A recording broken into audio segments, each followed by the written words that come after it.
तो हमें क्वेश्चन के पॉइंट ऑफ व्यू से ध्यान में रखनी है क्या क्या, क्लोरोफिल ए की इंपॉर्टेंस, क्लोरोफिल बी की इंपॉर्टेंस और एसेसरी पिगमेंट्स क्या क्या हो सकते हैं, ठीक है।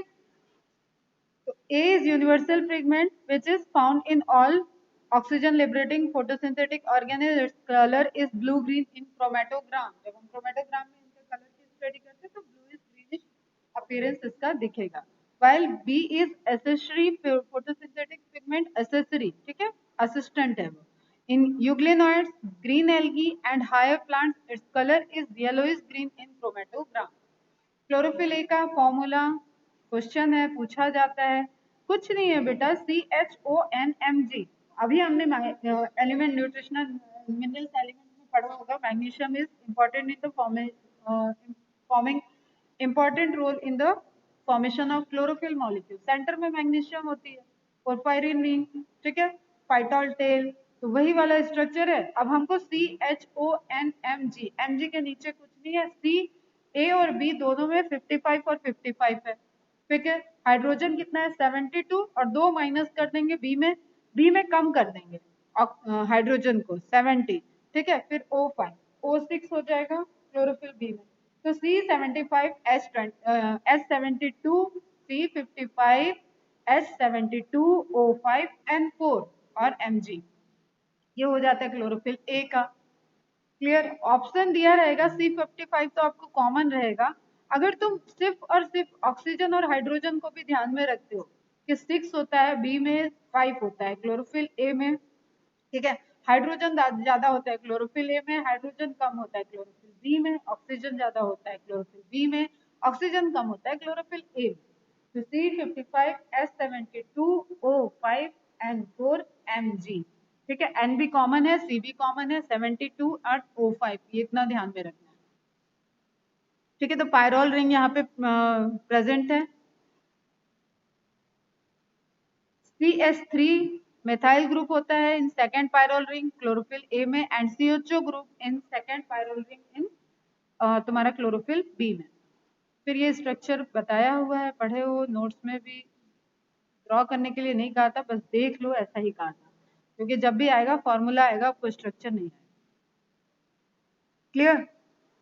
ये क्या है, नीचे वाली इसकी हाइड्रोकार्बन टेल हो जाती है, ये टेल है और ये हेड हो जाता है. इसके सेंटर में मैग्नीशियम प्रोडक्ट प्रेजेंट है. क्लियर है बेटा, ठीक है. और क्लोरोफिल बी में देखो सेम स्ट्रक्चर रहेगा, सिर्फ सेकेंड पायरोल रिंग में यहाँ पे क्या प्रेजेंट है, CHO. छोटी सी इंफॉर्मेशन है, 2 बार 3 बार पढ़ोगे तो आ जाएगी. नाउ छोटी छोटी इंफॉर्मेशन करके ही तो कहो मैम इतना सारा 50,000 क्वेश्चन की इंफॉर्मेशन हो गई है बायो. चलो, structure of chlorophyll A look like tadpole. Chlorophyll porphyrin head है, फाइटोल टेल है, और इससे ज्यादा कुछ जानने की अभी जरूरत नहीं है, ठीक है. बाकी आगे चलते हैं. मैग्नीशियम प्रेजेंट होगा सेंटर में, किसमें होगा, वो पोरफायरिन हेड का पार्ट होगा. हेड है हाइड्रोफिलिक होगा, टेल है हाइड्रोफोबिक होगा. हाइड्रोकार्बन की चेन है तो वो हाइड्रोफोबिक होगा. क्लोरोफिल सिंथेसिस, अब ये याद रख सकते हो बेटा, succinyl coenzyme plus glycine and then protochlorophyll form होगी जो इंटरमीडिएट प्रोडक्ट होगा, और in the presence of light. इसलिए क्लोरोफिल के फॉर्मेशन के लिए भी लाइट के प्रेजेंस में ही क्लोरोफिल की सिंथेसिस भी होती है. And also the chlorophyll plays important role in presence of light. Clear. तो सक्साइनिल कोएंजाइम ग्लाइसिन से बाइंड करके फोटोक्लोरोफिल इंटरमीडिएट प्रोडक्ट को बनाता है, and then after in presence of light and 2 proton को यूज करके ये कन्वर्ट हो जाएगा क्लोरोफिल में. This reaction is catalysed by iron. अब आयरन की भी हम लोगों ने एलिमेंट्री चैप्टर में पढ़ा हुआ है कि क्लोरोफिल सिंथेसिस में इंपॉर्टेंट रोल प्ले करता है. Chlorophyll C lacks phytol tail, ये भी इंपॉर्टेंट क्वेश्चन है, बाकी में फाइटोल टेल होगी. Carotenoids,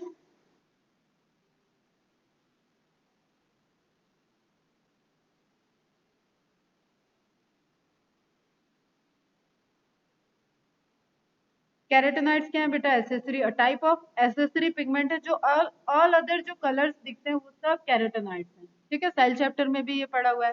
carotenoids are yellow to yellow orange colour pigment occur alone inside chromoplast and occur along with the chlorophyll inside the chloroplast. These pigments are universal in occurrence except eubacteria and insoluble in water. Chemically, they are terpenes and considered as most stable pigment. ये most stable pigment वाला point और ये terpenes होना है, इतना ही निकाल लेना है यहाँ से. Chemically, they are terpenes and considered as most stable pigment. Light is not necessary for their synthesis. They are hydrocarbons with conjugated double bonds. ठीक है, कैरोटीनॉइड्स के भी टाइप्स, फिर कैरोटीन, ये सेल चैप्टर का भी पोर्शन है बेटा, carotene, xanthophyll.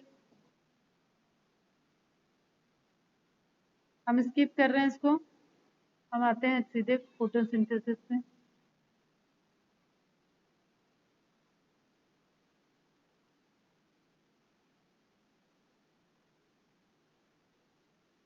Beta carotene is act as a precursor of vitamin A, ये तो इम्पोर्टेंट पॉइंट है. And entomophily in zoochory, they help in entomophily. Phycobilis, they are hot water soluble pigment. They lack magnesium and phytol tape. और ये भी accessory है. Phycocyanin blue, phycoerythrin, cyanin से blue हो गया, एरिथ्रिन से red हो गया, and allophycocyanin is light blue. They occur exclusively in blue green algae and red algae as an accessory pigment. ये पॉइंट इंपॉर्टेंट है बेटा.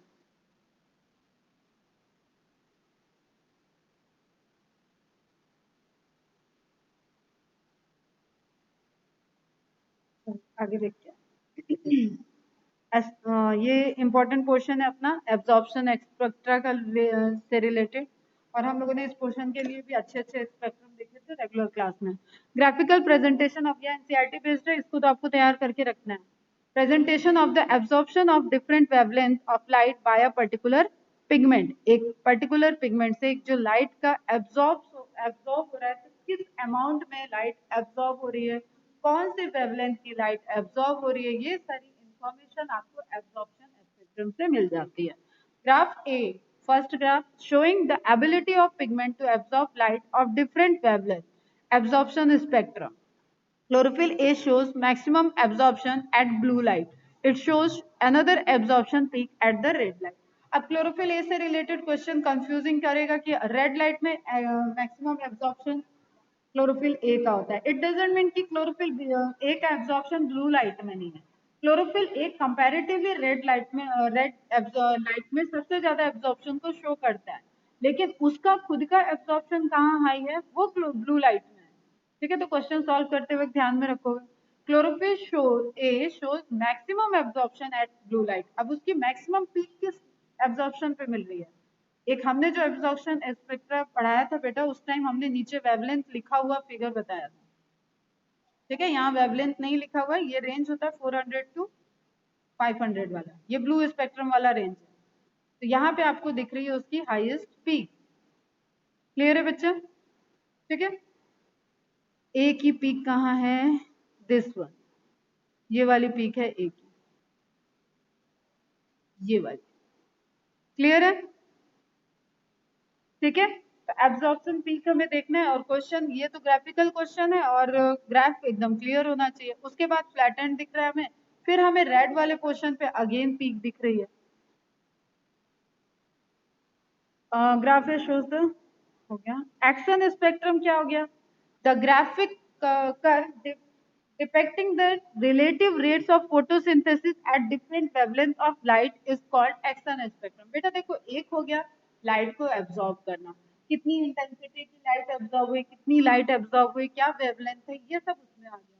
उस लाइट को एब्जॉर्ब करके क्या किया, वो खाना बना रहा है ना, वो फोटोसिंथेसिस कर रहा है. तो किस अमाउंट में, what is the rate of photosynthesis, इसको ड्रॉ करने के लिए जो स्पेक्ट्रम बनाए, वो स्पेक्ट्रम क्या हो गया, एक्शन स्पेक्ट्रम. क्लियर? अब दोनों को ओवरलैप कर देंगे, दोनों को ओवरलैप करके देखेंगे कि तो क्लियर है कि किसने लाइट ज्यादा एब्जॉर्ब की और खाना किसने ज्यादा बनाया. तो वो जिससे ओवरलैप हो रहा होगा, इससे कंक्लूड हो जाता है कि क्लोरोफिल ए जो वहां पे प्रेजेंट है, that is the main pigment for the photosynthesis. उसकी एब्जॉर्प्शन पीक भी हाई है और एक्शन स्पेक्ट्रम की पीक भी वो नियर बाई एब्जॉर्प्शन स्पेक्ट्रम से मिलती हुई।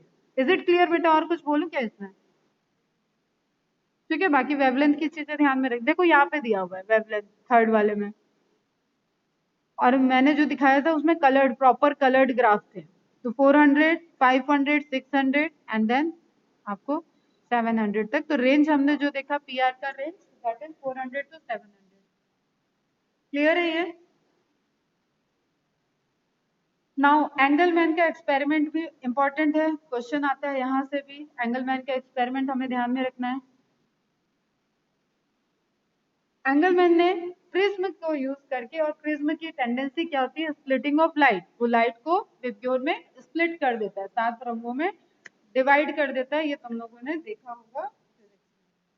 Clear? Now consider the interesting experiment done by Engelmann using a prism. He split light into its spectral component and then illuminated a green alga, cladophora, placed in a suspension of aerobic bacteria. Aerobic bacteria क्यों? जो oxygen को use करेंगे। इस theme क्या है इस experiment का? कि जिस एरोबिक बैक्टीरिया को जब यूज किया जा रहा है, तो जितने एरिया में हम फोटोसिंथेसिस को स्टडी कर रहे हैं, हमें पता है कि यहाँ ऑक्सीजन रिलीज होगी। तो वो एरिया जहाँ पे ऑक्सीजन रिलीज हो रहा होगा, वहां पे एरोबिक बैक्टीरिया ग्रो करते हुए दिखेंगे, because they are aerobic bacteria, और वो ऑक्सीजन को यूज करके ग्रो कर रहे होंगे, तो वहां उनका मल्टीप्लीकेशन रेट हाई मिलेगा। यही इनका एक्सपेरिमेंट है। Placed in a suspension of aerobic bacteria, the bacteria were used to detect the site of oxygen evolution. He observed that the bacteria accumulated mainly in the region of blue and red light of the split spectrum. जो split spectrum था उसमें blue light और red light वाले area में उन्हें maximum bacterial colony दिखी।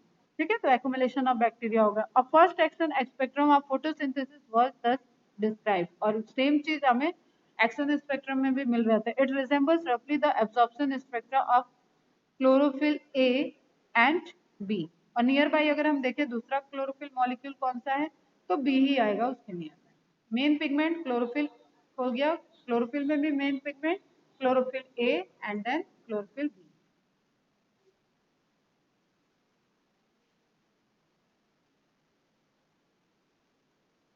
ठीक है, these graphs A, B and C together shows the most of the photosynthesis takes place in the blue and red region of the spectrum. Some photosynthesis does take place at the other wavelength of the visible spectrum. हो रही है सब जगह, लेकिन maximum कहाँ हो रही है? ब्लू और red. It happens because other thylakoid pigments like chlorophyll B, xanthophyll and carotenoids, which are called accessory pigments, also absorb light and transfer the energy to chlorophyll A, जो कि photosynthesis का centre, reaction centre हो जाएगा। Indeed, they not only enable a wider range of wavelength of incoming light to be utilized for photosynthesis, but also protect chlorophyll A from the photooxidation. Photooxidation क्या है? Solarization effect. मतलब बहुत ज्यादा light अगर उस पर इंटेंसिटी आ गई तो क्लोरोफिल डैमेज हो जाता है, क्लोरोफिल का स्ट्रक्चर डैमेज हो जाएगा। ठीक है, तो उससे भी प्रिवेंट कर रहे हैं। एक्स्ट्रा रेडिएशन एब्जॉर्ब कर रहा है। ठीक है, रेडिएशन एब्जॉर्ब कर लिया एसेसरी पिगमेंट, तो वो क्या कर दिया, वहां पे इंटेंड जो लाइट है उसके अमाउंट को कम कर दिया। क्लियर है बेटा? इट रिजेंबल्स रफली the absorption spectra of chlorophyll A and B.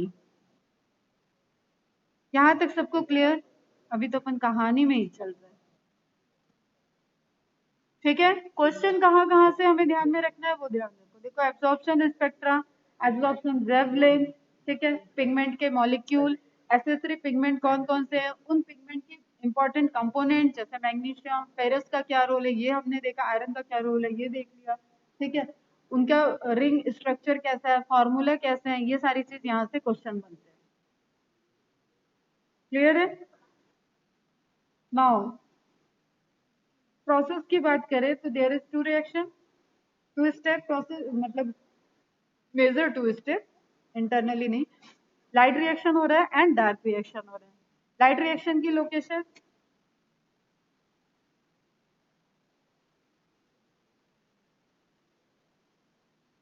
अभी बताया मैंने स्टार्टिंग में, ग्रेना,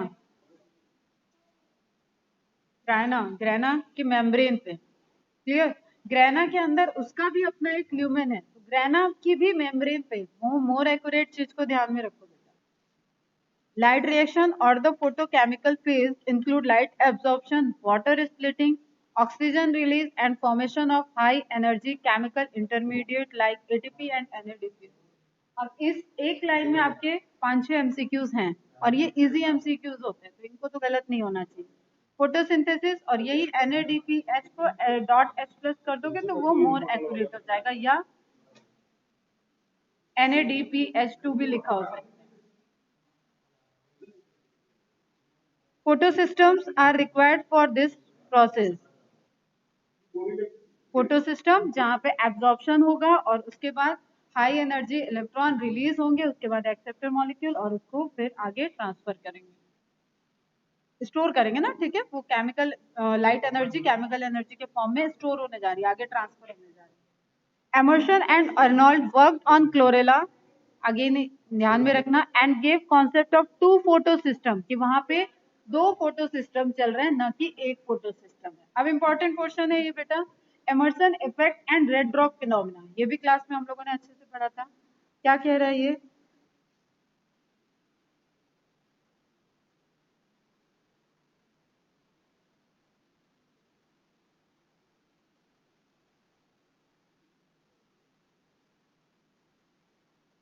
ठीक है। Observation, they reported minimum photosynthetic yield when supplied monochromatic beam. Wavelength को यहाँ पे इन्होंने चेंज करके देखा, 700 नैनोमीटर एंड 600 वेवलेंथ लेंथ जो है वो 680 नैनोमीटर से हाई है। ठीक है। E बराबर एस सी अपॉन लैम्डा वाले फिनोमेना को अपने को याद रखना है, जितना लैम्डा जितनी वेवलेंथ हाई होगी उतनी एनर्जी लो रिक्वायर्ड होगी। क्लियर। और जितनी फिर वाइस वर्सा हो जाएगा। 680 nanometre only red drop reported enhancement in photosynthesis yield when both 700 nanometre and 680 nanometre supplied to together. अगर दोनों वेवलेंथ को सप्लाई किया गया तो ऑब्वियसली 2 फोटो सिस्टम वहां पे वर्क करेंगे तो yield आपको बढ़ेगी। Clear. Two types of photo, conclusion क्या है इसका? Two types of photo system PS1 and PS2 exist in photosynthetic unit. जब आप कंप्लीट नॉन साइक्लिक पाथवे, आपको याद आ रहा होगा, उस पाथवे को वो पूरा पाथवे चलेगा, जेड स्कीम फॉलो होगा, तभी आपको एज ए रिजल्टेंट ATP और NADPH2 मिलेगा। अदरवाइज साइक्लिक में कुछ भी नहीं मिलेगा। ठीक है। Two types of photosystem, PS1 and PS2 exist in photosynthetic unit. They operate simultaneously and their operation activation requires 700 nanometer and 680 nanometer radiation. The groups of photosynthetic pigment in thylakoid membranes are known as photosystem। और main कौन सा हो जाएगा इसमें? Chlorophyll A। ठीक है। The pigments are organized as 2 discrete photochemical light harvesting complexes, जिसको LHC कहेंगे, within the photosystem 1 and photosystem 2। मतलब देखो बेटा, इसको इसमें क्या है, अपने को फोटोन है, फोटोन लाइट एनर्जी से फोटोन से एनर्जी को एब्जॉर्ब करके पिगमेंट में लाना है, ताकि पिगमेंट से इलेक्ट्रॉन एक्साइटेड होकर निकल जाए। क्लियर। और उसके लिए हमें सब कुछ स्टोर करके, सारी लाइट सारे फोटॉन्स को स्टोर करके दे देना है क्लोरोफिल को। ठीक है। जो फोटो सिस्टम 1 या 2 में रोल प्ले करेगा। In every photosystem there is a reaction centre. ठीक है। Molecule of chlorophyll A, again this is MCQ, common सी चीज है, यहाँ पे ध्यान भी रखना। Surrounded by accessory pigment. अभी हम लोगों ने जो एसेसरी पिगमेंट की लिस्ट देखी वो सब इसके सराउंडिंग में, वो तुम्हारे डिस्क एंटीना की छतरी की तरह वो सराउंडिंग में प्रेजेंट है, और सारा उसको सेंटर में क्लोरोफिल A को दे रहे हैं। The accessory pigment absorbs light energy and transfer it to the reaction center. These pigments help to make photosynthesis more efficient by absorbing different wavelength of light। अब वो इस रेंज के बीच में 400 से 700 के रेंज के नैनोमीटर के रेंज के बीच के सारे फोटॉन्स को कम ज्यादा अलग अलग पिगमेंट एब्जॉर्ब कर रहे हैं, और जितनी ज्यादा लाइट एब्जॉर्ब होगी उतना ज्यादा आगे वो ट्रांसफर होगी। क्लियर। तो these molecules are known as antenna molecules और LHC। किसको बोला गया? इसलिए मैंने डिश टीवी और एंटीना को बताया था बेटा। एंटेना मॉलिक्यूल जो सारे आपके एब्जॉर्प्शन में लगे हैं। Clear. The LHC are made up of hundreds 250 to 400 molecules, hundreds of pigment molecules bound to protein। Data है, नोट डाउन कर लेना। The reaction center is different in both the photosystem. PS1, the reaction center chlorophyll A has an absorption peak at 700 nanometer. मतलब higher wavelength वाला क्या है? PS1 है. Lower wavelength वाला क्या है? 682, 680. तो आपको ये याद रखना है. PS2 is related to 680 and PS1 is related to 700. जिसका मार्क्स ज्यादा है वो फर्स्ट पोजीशन पे, 700 इज ग्रेटर देन 680, उसको फर्स्ट पोजीशन दे दिया हमने, एंड 680 को सेकंड पोजीशन दे दिया। अब इससे रिलेटेड आपको वहाँ पे साइक्लिक नॉन साइक्लिक वाले कॉन्सेप्ट में ये इंपॉर्टेंट रोल प्ले करेगा। जेड स्कीम के बनने में दोनों सिस्टम इन्वॉल्व होंगे। ठीक है, क्या लिखा है यहाँ पे? PS1 the reaction centre chlorophyll A has an absorption peak at 700 nanometre, hence is called P700. While in PS2 it has absorption peak at 680 nanometer and is called 680, P680 या PS2। Clear है? ये image NCERT का है, ये ध्यान में रखना। और इसका डिटेल्ड इमेज मैंने पढ़ाया हुआ है क्लास में, वो कॉपी में बना होगा, उसको भी ध्यान में रखना, कैसे कैसे इलेक्ट्रॉन ट्रांसपोर्ट होगा। ठीक, तो अभी इस फिगर को एक बार देख लेते हैं। प्राइमरी एक्सेप्टर क्या है? Primary acceptor molecule, reaction centre photon मतलब light energy, and then accessory pigment उसको एब्जॉर्ब कर रहे हैं, वो सभी क्या है? एंटेना और you can say LST. Labelling के लिए आ सकता है क्वेश्चन बेटा, इसलिए इमेज को एकदम इग्नोर नहीं करना है। एमसीक्यू में हम इमेज वाले एमसीक्यू नहीं दे रहे हैं, लेकिन एग्जाम में आ सकता है वो।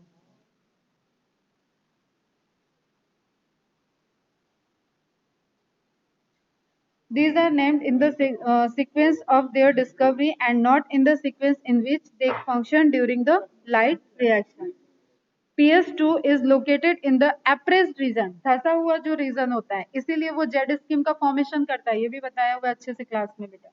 Reason of granal thylakoid and PS1 is non appraised region. Grana का एक धसा हुआ रीजन होगा, वहां पे PS2 का सिस्टम चलेगा, वहां पे वो पिगमेंट प्रेजेंट होंगे जो PS2 के लिए इंपॉर्टेंट रोल प्ले कर रहे हैं, एंड PS1 जो नॉन एप्रेस जो उभरा हुआ पोर्शन होगा वहां पे PS1 होगा। इसलिए देखो ये इस तरीके से इंग्लिश का जेड लेटर बनाएगा। क्लियर? ऐसा of grana and in stroma thylakoid. In other way, we can say that granule thylakoids have both PS1 and PS2, whereas stroma thylakoids have only PS1. ये भी एक पॉइंट आप ध्यान में रखोगे। ग्रेना में दोनों सिस्टम चलता है, दोनों लाइट सिस्टम चलते हैं, एंड जो तुम्हारा स्ट्रोमा थैलेक्वाइड्स है वहां पे सिर्फ PS1 चलेगा।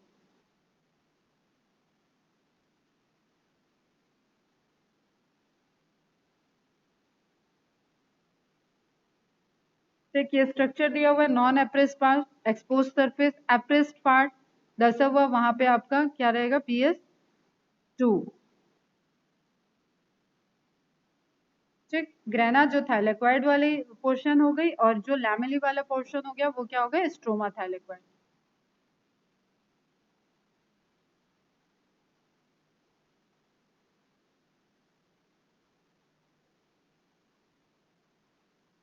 अब PS1 PS2 का कंपैरेटिव टेबल है बेटा। देखो PS1 located at non appressed, ठीक है, उभरे हुए पोर्शन पे रहेगा, पार्ट्स ऑफ द ग्रेना। देखो जो अपर है वो 1 हो गया, जो धसा हुआ है वो 2 हो गया। ठीक है, अगेन अपर लोअर करके ध्यान में रख सकते हैं। Located at non appressed part of grana thylakoid and stroma lamellae. Usually PS2 located at the appraised part of grana thylakoid. It is reaction center P700 जो क्वेश्चन आता है, और ये सब इजी क्वेश्चन है बेटा एक तरीके से। It reaction center P680. It has reducing nature, क्योंकि यहाँ पे NADP को रिड्यूस किया जाएगा, and it has oxidising nature, यहाँ पे वाटर मॉलिक्यूल को ऑक्सीडाइज किया जाएगा। It participate in both cyclic and non cyclic photophosphorylation. जो गलत होता है बेटा दैट पॉइंट इज, ठीक है, इसको ध्यान में रखना है। PS1 साइक्लिक नॉन साइक्लिक दोनों में इन्वॉल्व होगा, और PS2 मतलब 680 वाला, ठीक है, जो लेफ्ट साइड में आएगा हमेशा, वो सिर्फ नॉन साइक्लिक में आएगा। और जो हमारा प्रोडक्ट है लाइट रिएक्शन का, वो जब तक नॉन साइक्लिक पाथवे नहीं चलेगा तब तक प्रोडक्ट हमें नहीं मिलेगा ATP और NADPH2। नाउ फोटोफॉस्फोराइलेशन वर्ड क्या इंडिकेट कर रहा है? फॉस्फोराइलेट करना है हमें, और किसके प्रेजेंस में? फोटो मीन्स लाइट, फोटोन, ठीक है। Synthesis of ATP from ADP, ATP से एडीपी बनने में फॉस्फोरस ऐड हो गया, फॉस्फोराइलेशन हो गया इन presence of light, and inorganic phosphate when with the help of light energy is known as photophosphorylation. It is of two types, non cyclic जो हम Z scheme बोल रहे हैं, एंड साइक्लिक हो जाएगा जो photophosphorylation. Both PS1 and PS2 are involved in non-cyclic photophosphorylation, so it occurs at grana thylakoids only, not in stroma thylakoids, because stroma thylakoids lack PS2 as well as NADP reductase enzyme. अब यहाँ पे बेटा देखो सारे location, और जब हम reaction की बात करें तो एक चीज ध्यान में रखो, कोई भी रिएक्शन पर्टिकुलर प्लेस पे इसलिए हो रहा है क्योंकि उसमें इन्वॉल्व, उस पर्टिकुलर पाथवे में इन्वॉल्व होने वाले एंजाइम्स, कोई भी रिएक्शन बॉडी में, सेल में, कहीं पे भी बिना एंजाइम के प्रेजेंस में नहीं हो रहा है, ठीक है, बिना एंजाइम के नहीं हो रहा है। तो हमें ये ध्यान में रखना है कि उससे रिलेटेड एंजाइम भी जरूर, वो रिएक्शन वहां क्यों नहीं हो रहा है, इसका एक बेसिक सा आंसर है कि उससे रिलेटेड एंजाइम्स उस एरिया में नहीं प्रेजेंट होंगे। Clear? So it occurs at the grana thylakoids only, not in stroma thylakoids, because stroma thylakoids lack PS2 as well as NADP reductase enzyme. Primary electron acceptor for PS2 is pheophytin, which passes electron to an electron transport system, और उसके बाद एक chain चलेगा जहां पे cytochromes भी involve होंगे। This movement of electron is downhill in term of an oxidation, reduction or redox potential. The electrons emitted from PS2 pass through the electron transport chain to the pigments of PS1, और बहुत step by step notes में लिखा होगा बेटा ये सब। Simultaneously, electrons in the reaction center of PS1 are also excited when they receive red light of wavelength 700 nanometer and are transferred to another acceptor molecule, FRS, क्या होगा full form, and then to pyridoxine. These electrons then move downhill again, this time to a molecule of energy rich, और last उसको receive कौन करता है? NADP plus. Clear? ठीक है, देख लेते हैं इसका पूरा चेन, देख लेते हैं।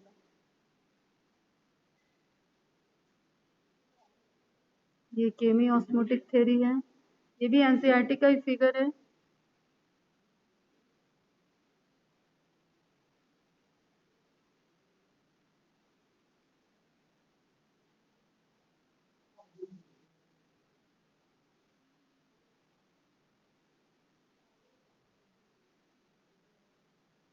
चलो ये पाथवे तो यहीं पे दिया हुआ है, लेकिन वो चेन की तरह तुम्हें हमने एक फिगर दे रखा है क्लास में, उससे देखोगे बेटा वहां पे बहुत क्लियर दिया हुआ था।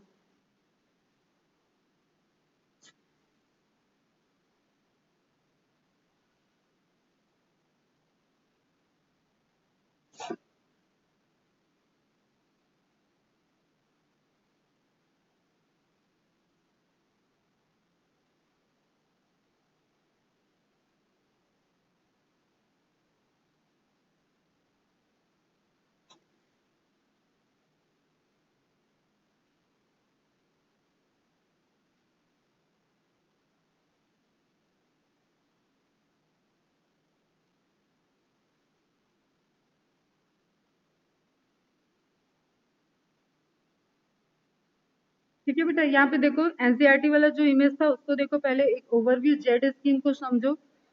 PS2, PS1,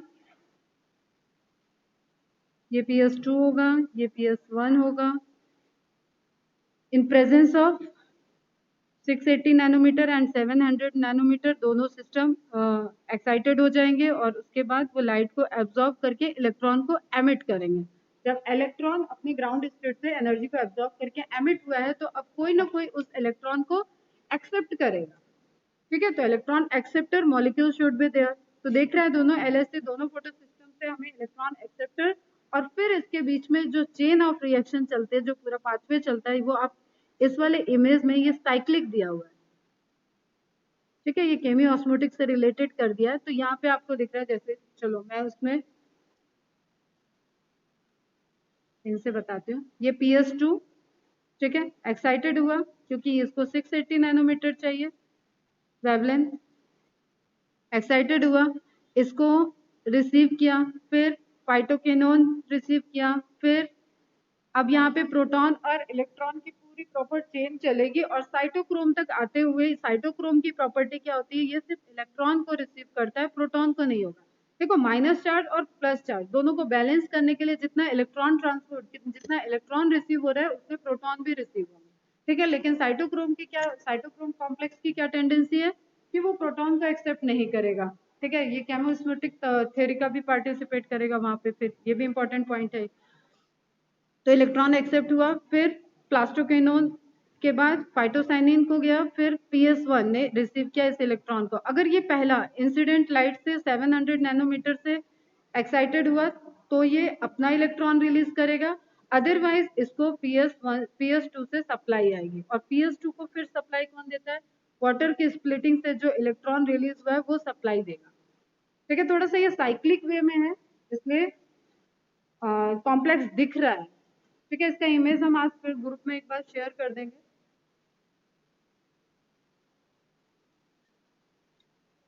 यहाँ पे आपको चेन रिएक्शन दिखेगा और फाइनली इसको रिसीव कौन करेगा, NADP प्लस, एंड प्रोटॉन को रिसीव भी किया तो NADPH.H प्लस में कन्वर्ट हो गया या NADPH2 में कन्वर्ट हो गया।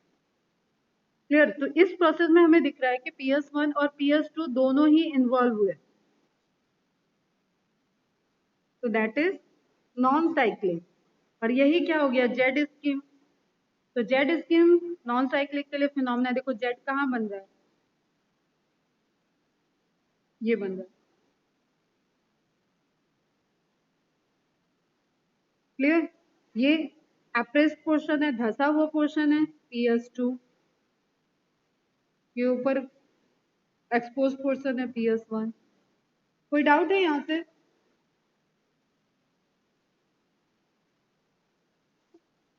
खुशी, प्रथमेश, साक्षी, श्रद्धेश, श्रुति, श्वेता वैदेही, एनी डाउट?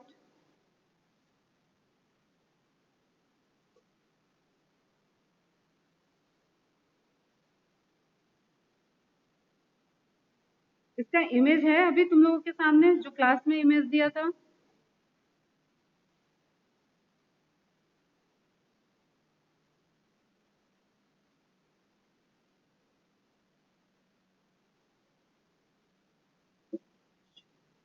चलो भी देखते हैं क्या कह रहा है। The electrons that were move from photo system two must be replaced, this is achieved by electrons available due to splitting of water. The splitting of water is associated with the PS2। splitting of water का electron receive कौन करता है, ये भी question है।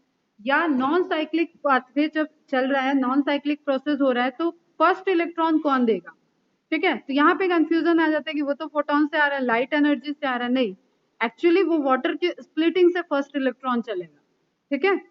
First electron वो supply दे रहा है, क्लियर। और लास्ट इलेक्ट्रॉन रिसीव कौन कर रहा है, तो NADP प्लस कर रहा है receive. This is achieved by the electron available due to splitting of water. The splitting of water is associated with the PS system 2. Water is split into H plus O and electrons. This create oxygen, one of the net product of photosynthesis. तो पहला जो by product बना, जो हमारा main product से पहले ही बन गया लाइट रिएक्शन में, वो है ऑक्सीजन, रिलीज हो जाएगा। अब यहाँ पे इलेक्ट्रॉन और प्रोटॉन जो आपके बचे हुए हैं, ये इलेक्ट्रॉन फोटो सिस्टम 2 में चला जाएगा और ये प्रोटॉन NADP प्लस के पास चला जाएगा। इज इट क्लियर बेटा? और ये पूरा ग्राफिकल एक दिया हुआ है साइकिल मैंने अच्छे से। We need to emphasize here that the water splitting complex is associated with the PS2, which itself is physically located on the inner side, appraised portion जो धसा हुआ है। पर यही सब क्वेश्चन बन जाता है बेटा, ध्यान से देखो। PS2 इसको प्रायोरिटी देनी है, ये धसा हुआ है, यहाँ से स्टार्ट हो रहा है, नॉन साइक्लिक में ये इंपॉर्टेंट रोल प्ले कर रहा है, which itself is physically located on the inner side of the membrane of the thylakoid. The addition of these electrons reduces NADP plus to NADPH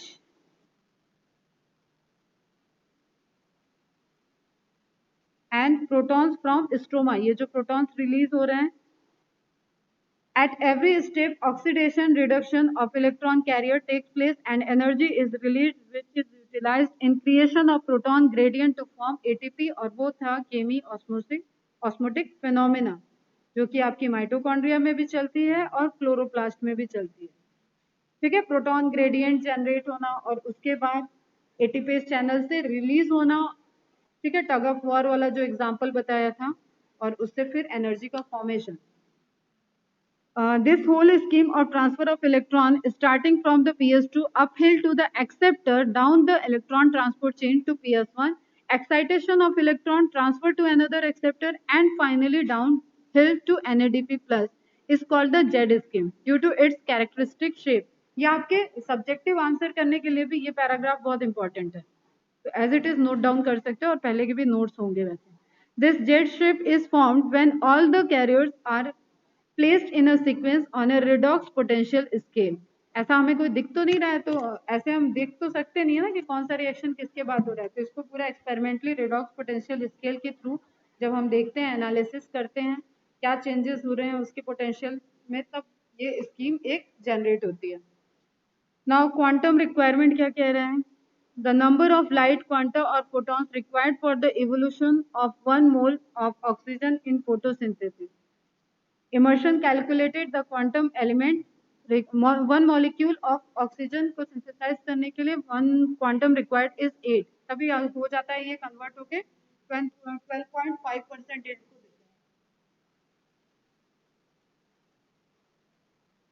ठीक है, नाउ नेक्स्ट है, अच्छा quantum yield दिया हुआ है। The number of oxygen molecules evolved by 1 quantum of light in photosynthesis is called quantum yield. Hence the quantum yield is 12.5 percent में calculate करेंगे उसको तो 12.5% आएगा। नाउ साइक्लिक फोटोफॉस्फोराइलेशन क्या हुआ? जब PS2 इन्वॉल्व नहीं होगा, PS1 का जो सेंटर है, रिएक्शन सेंटर है, वहां से इलेक्ट्रॉन एक्साइटेड हो और उसके बाद वो मूव करके वहीं पे पहुंच जाए, दैट इज साइक्लिक। कोई भी चीज साइक्लिक तभी होगी जब स्टार्टिंग और एंड पॉइंट उसका सेम हो। इन cyclic photophosphorylation only PS1 works. A possible location where this could be happening is the stroma lamellae और thylakoid। ये इंपॉर्टेंट है, ध्यान में रखना। जब नॉन साइक्लिक हो रहा है तो ग्रेना प्रायोरिटी पे है एंड साइक्लिक के लिए stroma लैमेलाe। During cyclic ATS, the electron ejected from reaction center of PS1 return back to the reaction center. At every step, oxidation and reduction of each electron carrier takes place, which releases the energy, and this energy is utilized in creation of proton gradient to form ATP. ATP का